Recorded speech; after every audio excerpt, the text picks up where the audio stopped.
Gusto ko ba to? Hindi ba? Kung sakaling tatakbo ako sa Senado, hindi naman ako magaling mag-English. Wala akong alam sa batas. Baka ho, lait-laitin lang ako doon ng ating mga mahal na senador na magagaling.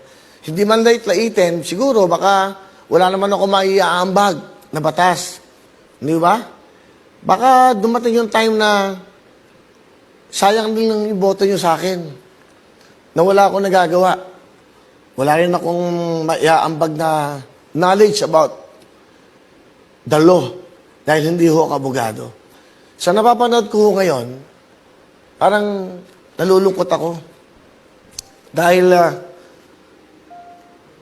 awayan ng awayan, binoto kayo ng sambayanan, pero yun ang napapanood. Yan ang napapanood ng lahat ng Pilipino. Hindi ba nakakalungkot na isa kang senador, nakikipag-away ka, isa kang presidente, may kaaway ka. Hindi ba?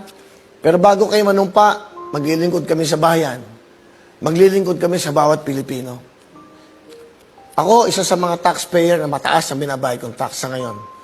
Kung malalaman nyo lang, nasasaktan ako dahil bumoto ako sa mga taong ito, tapos yan ang nakikita ko. Paano na yung mga bata?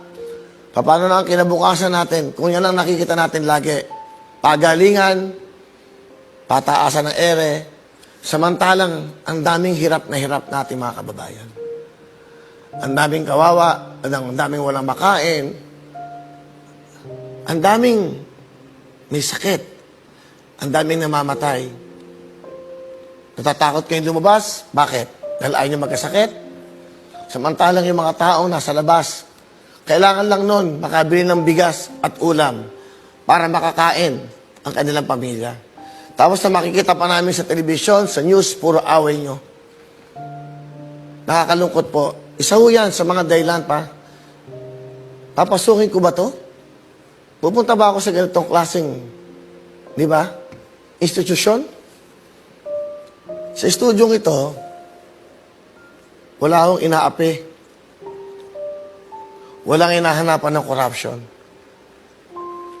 Ilang milyong Pilipino ang subscribers ng programang ito? 25 million. Hindi pa po kasama yung mga nanonood sa araw-araw. Alam nyo, napakahirap po pasukin ng politika. Yung kaibigan mo ngayon, bukas kaaway mo. Mag-ama, nag-aaway dahil sa posisyon.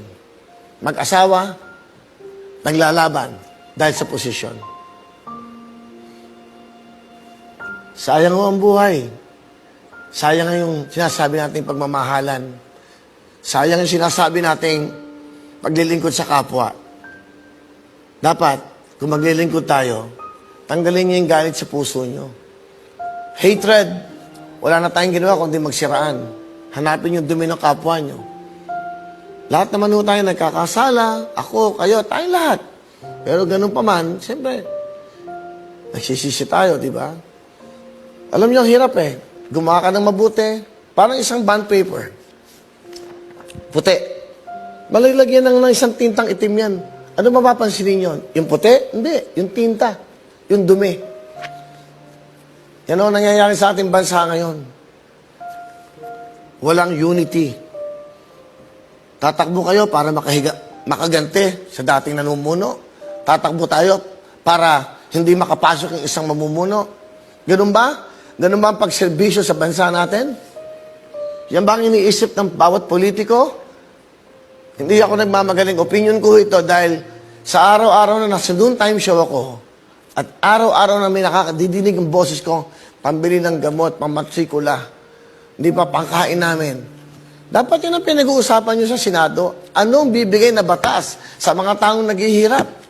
Anong batas ang gagawin nyo? Laging, ilang batas na ang ginawa nyo? Pero binabago nyo. Dati may death penalty. After death penalty, ngayon gustong ibalik. Pag iba namumuno, iba na naman. Yung batas ng tiyan ng bawat Pilipino, yung batas ng kinabukasan ng bawat bata na walang libro,